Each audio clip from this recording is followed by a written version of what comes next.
Hello everyone and welcome back to History Legends. D-Day. Does that word ring a bell? As you know, it's codename for the mighty invasion of Normandy that took place on June 6, 1944. Despite its historical importance, you'll discover why it was left relatively untouched in the world of cinema. More importantly, how about we take a look at the movies that best portrayed the Normandy Beach Landings based on how historically accurate they are. Number 5. My Way. My Way is a South Korean movie based on the story of Yang Kyung-jong, who was allegedly captured in Normandy. All we know is that he fought with the Japanese Imperial Army, the Red Army, and the Wehrmacht. Despite being a typical action movie, My Way is the only one to ever focus solely on a German perspective on D-Day. It also portrays the aerial and naval bombardments that preceded the amphibious assaults.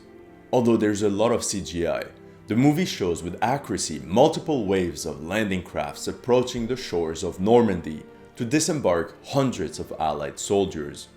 The movie is for sure entertaining, but falls short in regards to historical accuracy. The main battle scene takes place in a pseudo D-Day beach. The story is supposed to take place on Utah Beach, but we see the Americans hit the shores like it's Omaha, and then we see them using grappling hooks like the Rangers at Pointe du Hoc. It's all over the place, and because of the extensive use of CGI, explosions, and fast-paced action, My Way's depiction feels like a video game. It checks off historical events but mixes them all and skips the human experience of D-Day. And anyway, Yang was actually captured by American paratroopers inland and had no role whatsoever in defending the beaches. Number 4. The Big Red One. Written and directed by Samuel Fuller, the story is loosely based on Fuller's own experience with the 1st Infantry Division, nicknamed the Big Red One. The movie depicts a hardened sergeant and 4 core members of his infantry squad fighting their way from North Africa to Czechoslovakia. It is clear that Fuller was reflecting on his own experiences in the war and did not want to create another Hollywood war movie where characters just speak for 90% of screen time. He even cast fellow World War II veteran Lee Marvin in the lead role.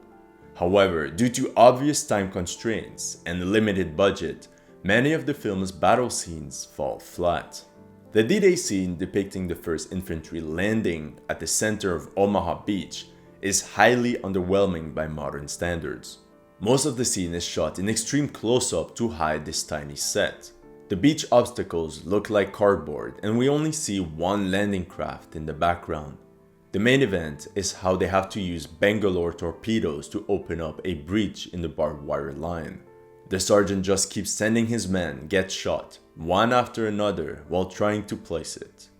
It also seems like the breakthrough was carried out by a single squad, and the battle is over once the barbed wire line explodes. Although this fits the squad level narrative of the movie, where Fuller shows how veterans in the rifle squad stop bothering to learn the names of the new replacements. They get killed so quickly, it's simply not worth the trouble. Number 3. D-Day, the 6th of June. The 1956 movie depicts an American and a British officer reminiscing in flashback about their romance with the same woman. They end up in the same special forces unit that needs to take out an important German naval gun emplacement before the bulk of Allied forces land on D-Day. As always, to deal with financial constraints, the bulk of the movie covers the romance between the main characters. Only a few minutes at the end are dedicated to the actual Special Forces mission. Now, no joint British-American special operation was carried out on D-Day. The battle portrayed is pure fiction. Despite drifting away from history, it is unexpectedly both entertaining and close to real events. It was done a little over 10 years after D-Day. The memory of actual events was still fresh, and for a 1950s movie, there's color and special effects are well done. The way both Allied and German troops behave is logical. The Germans remove their camouflage and start raining mortar fire on the Allies that struggle to climb up the cliff. Allied soldiers take cover to avoid getting hit. After the initial shock, the Allies regroup and the platoon leaders coordinate an assault by flanking the enemy. These are tactics that were actually used. At once, British and American troops run fast toward their objectives under suppressive fire from neighboring squads. Instead of portraying courage through a brutal frontal attack, they maneuver in order to get the upper hand. Their courage is depicted in pushing forward no matter the casualties in order to complete their local mission, without thinking about the overall battle taking place, which is what most soldiers will experience in combat. Number 2. Saving Private Ryan. It starts with the beach landing of Army Rangers at Omaha Beach, and then follows a squad as they search for a paratrooper, who is the last surviving brother of 4, the 3 other brothers having been killed in action. Unlike the other movies, this time around, there was no constraint in budget. Saving Private Ryan had 10 times the funding as the Big Red One. It's apparent in every shot. The beach is littered with obstacles as dozens of landing crafts anxiously approach as part of the first wave. Right away, the stakes are high, and we understand the magnitude of the assault. That's right, over 150,000 men landed on D-Day. Thus begins what many call the most amazing combat scene in war movie history.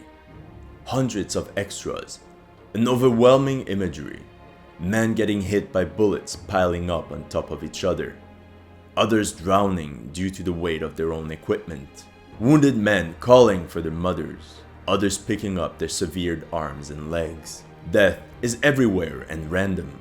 The battle is chaotic. Blood turns the water red. Bullets ping off beach obstacles. Tracers whiz by. A medic blocks a wounded soldier with corpses. No movie has ever gone so far to depict combat. You might ask, why isn't it number 1 then? Although the movie depicts the experience of combat to a level never achieved before, it portrays D-Day in a stereotypical way. Saving Private Ryan portrays an emotional response to what it must have felt like to be on Omaha Beach. Everything is exaggerated. Germans are evil and their defenses are colossal. The beach is tiny, but the cliff is massive. And only American willpower and courage allowed them to win and push through. In reality, German defenses were barely visible to avoid getting bombarded, and most were still under construction by the time of the assault. American troops on Omaha Beach rather used their wit to outflank and climb up undefended sectors of the Atlantic Wall rather than through sheer strength. Number 1. The Longest Day. The Longest Day is an American epic war film depicting the D-Day landings from the American, British, French, and German perspectives.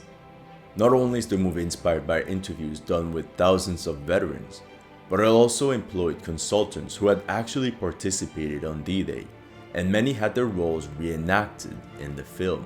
The Longest Day takes a staggering 3 hours to depict D-Day when most movies only covered it in a couple minutes.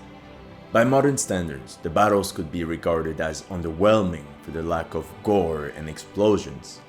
But we feel that it follows the story as told by the men that fought in it, with all the bizarre incidents that occurred. Producer Daryl Zanuck also pushed every nationality to speak in their native language to add this extra layer of realism. He also wanted actual quotes to be used. Although a lot of the dialogue is real, many famous quotes are handed to the main characters, even if in reality it's a variety of men that said them. The Longest Day is not tainted by CGI, but with actual ships borrowed from the US Navy, and hundreds of extras allowed the movie to look spectacular. Indeed, we feel that there are 150,000 soldiers landing on the beaches and nearly 200,000 sailors taking part in this battle. The beach landings start in an iconic scene when a German officer feels hopeless as he sees the huge armada approaching on the horizon. It flips the entire narrative of D-Day. The Germans were overwhelmed. Everyone on both sides was anxious as they were at the mercy of uncertainty and the fog of war. Some beaches were given less coverage, like the Anglo-Canadians at Sword and Juno Beach, but it each has its memorable moments. Shockingly for an American film, the movie's biggest set piece is the Free French assault on the Ouistreham Casino. This features a magnificent helicopter tracking shot of the French commandos charging through the streets. D-Day was indeed the work of an entire coalition. Omaha Beach and the scaling of the cliff at Pointe du Hoc by the Rangers are the main storylines of the movie, and both are grandly reenacted. Actually, the word reenacted is perhaps the main reason why The Longest Day is number 1. It wasn't simply about creating shock and awe, pure entertainment, but to reenact this turning point of history and tell the story of the man that witnessed it the way they saw it. Thank you for watching. Make sure to like this video and hit the subscribe button if you want to learn history through war movies. Also check out my other videos if you're interested in step-by-step historical analysis of battle scenes. And if you're interested in first-hand accounts of World War II, I recommend you my book, The Great Veterans Project, with hundreds of veteran stories from all over the world. It is now available on Amazon, but you can also get it on my website. All the links in the bio.